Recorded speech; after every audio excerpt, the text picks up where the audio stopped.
English film ही बनी थी, तो शोले उसकी कॉपी है। वो कौन सी फिल्म है मैंने नहीं देखी। नकल भी करनी हो तो उसके लिए अकल चाहिए। तो ये बिल्कुल कंफर्म हो जाता है कि सलीम जावेद अक्लमंद इंसान है। खूबसूरत चेहरे मेरी तस्वीर के दाने हैं, नजर में घूमा करते हैं, इबादत होती रहती है। जय हिंद। चित पर नाम लिखने से क्या फायदा, एक आई लहर कुछ बचेगा नहीं।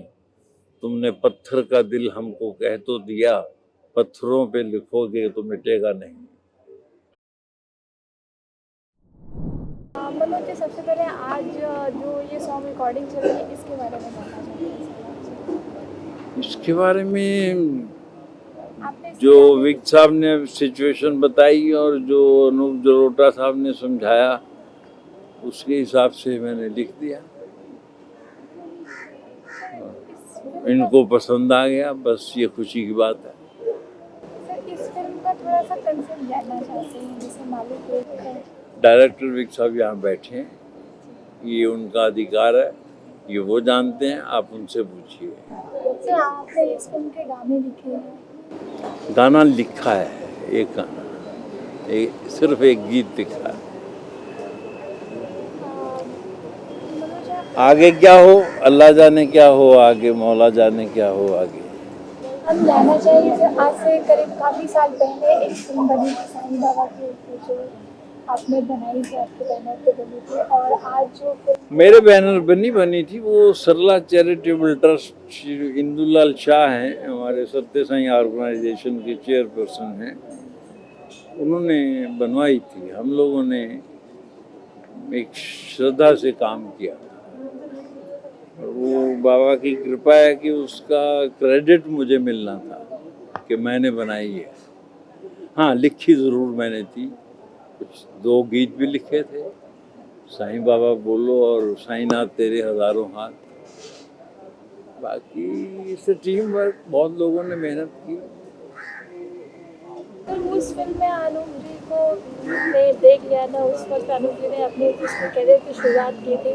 आज अनूप जी ना तो तब मेरे दोस्त थे, ना मेरे रिश्तेदार, और ना ही सिफारशी। मुझे इनकी आवाज़ पसंद आई, मैंने इनको ले लिया। और तब रफ़ी साहब ने पूछा, जब इन्होंने गाया तो रफ़ी साहब कहने लगे, ये कहाँ से ले आए शेर।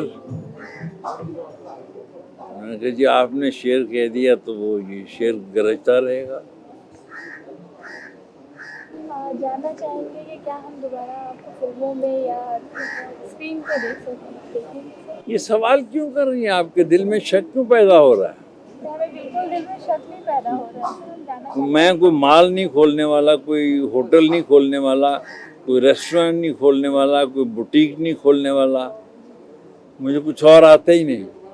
जानना चाहते हैं वो लोग जो आपको करोड़ों रुपये चाहते हैं, आपको वो जानना चाहते हैं हम कब देखेंगे आपको और किन फिल्मों में देखेंगे, वो चाहने वाले लोग।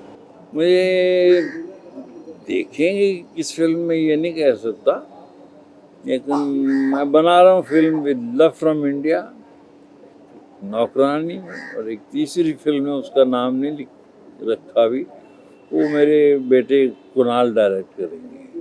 तो आपकी झलक मिल पाएगी फिल्म में कहीं? इसके बीच में क्या उथल पुथल हो जाए, you never know. So they say, as my father used to say, those who are destined to be hanged cannot be drowned. जैसे कि गीत का लिखना आपका छुट्टियों का काम है, सर ने बताया कि आपने मोबाइल में ही बता दिया था क्या बोल होंगे क्या होंगे, तो कितना आसान था आपके लिए वो गीत के बोल लिखना, किस तरह से आपने तैयार किया है? नहीं, अगर वो भावनाएं अंदर भुली हों, रची हों, तो फिर मुश्किल नहीं होता। मेरे आप कह दें कि तेरी जुल्फों के साए में, तो शायद थोड़ा सा मुश्किल पड़ जाए। बाकी कोई मुश्किल काम नहीं था। अगर कुछ मुश्किल थी तो मुश्किल ने आसान करने वाला मालिक एक साईं बाबा। जमीनी मुद्दों को सोचने वाले अभिनेता रहे हैं आप, रहे हैं क्या? आप मुझे पास्ट टेंस में ले गए हैं? अब आप तो जानना चाहेंगे जो पहले की फिल्में थी और आपकी जो फिल्में हैं या जो पहले का म्यूजिक संगीत था और अभी का जो संगीत है वो तुरंत आता है और खो जाता है, तो उनके बारे में क्यों ऐसा हो रहा है या आपका नज़रिया क्या कहता है? मैं देखिए कोई क्रेडिट नहीं हूँ कि क्रिटिसाइज करूँ कि आज क्या है या कोई मैं जज बन के बैठूँ। ठीक है, फिल्में जो अच्छी हुआ करती थी वही चलती थी, आज भी जो अच्छी फिल्म होती है वो चलती है, और जो गीत मन को छू लेगा, जिसके शब्द ज़रा सरल होंगे, चलेगा। कब तक चलेगा, कहाँ तक चलेगा? आजकल सुना है कुछ चलाए जाते हैं गाने, आजकल चलते कम हैं, चलाए जाते हैं। साधारण गाने लिखने में और धार्मिक गाने लिखते समय से क्या कुछ मतलब अलग तरह की प्रिपरेशन करनी पड़ती है या आपकी फिल्मों के जो मतलब साधारण न अपने आप को उस वातावरण में ले जाना पड़ता है। साईं पे गीत लिखो तो उसके चरणों, सब यही होता है कि उसके चरणों में बैठे हुए हैं। अभी मैं तो ये नहीं कह सकता कि किसी की जुल्फों या पलकों के बारे में लिख रहा हूँ तो मैं उसकी पलकों में छुपा हुआ हूँ। तो ये शायर का एक तसव्वुर होता है, एक तख़य्युल है, बस। जानना चाहेंगे सर, ये खूबसूरत चेहरे मेरी तस्वीर के दाने हैं, नज़र में घुमा करते हैं, इबादत होती रहती है। जय हिंद। सर एक आखिरी सर मनोज जी, सर एक आखिरी सवाल बस।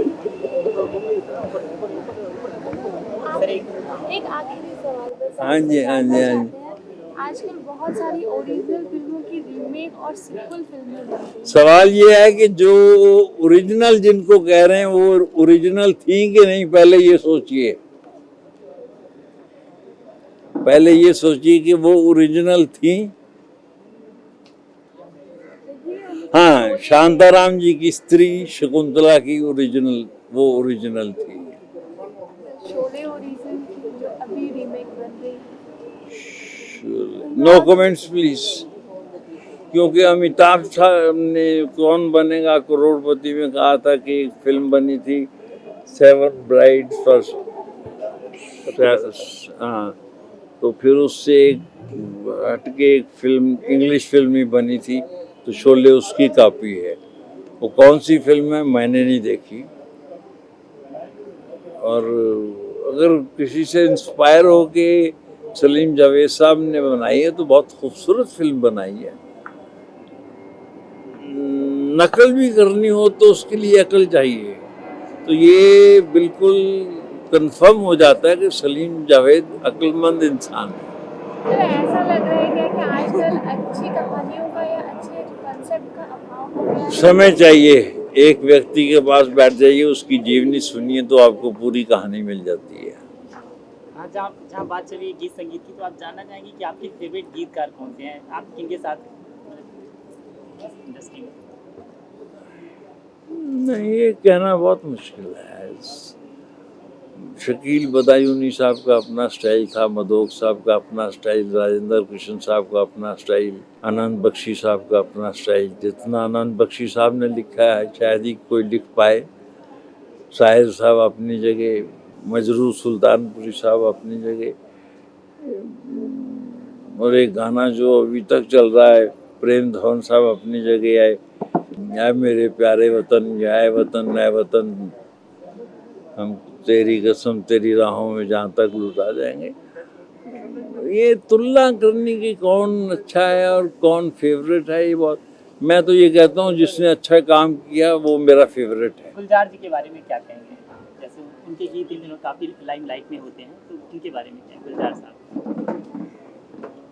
कि जो सूरज निकल आया है वो निकल आया है, उसने बादलों को चीरा है, तो उसके बारे में पूछना जो है ना वो बेकार सा लगता है। गुलजार गुलजार हैं। सर आपका फेवरेट गाना कौन सा है? मैं जो आजकल बनवा रहा हूँ ना, वो रेत पर नाम लिखने से क्या फायदा, एक आई लहर कुछ बचेगा नहीं। तुमने पत्थर का दिल हमको कह तो दिया, पत्थरों पे लिखोगे तो मिटेगा नहीं। सर एक अब भी खबरदार। आपने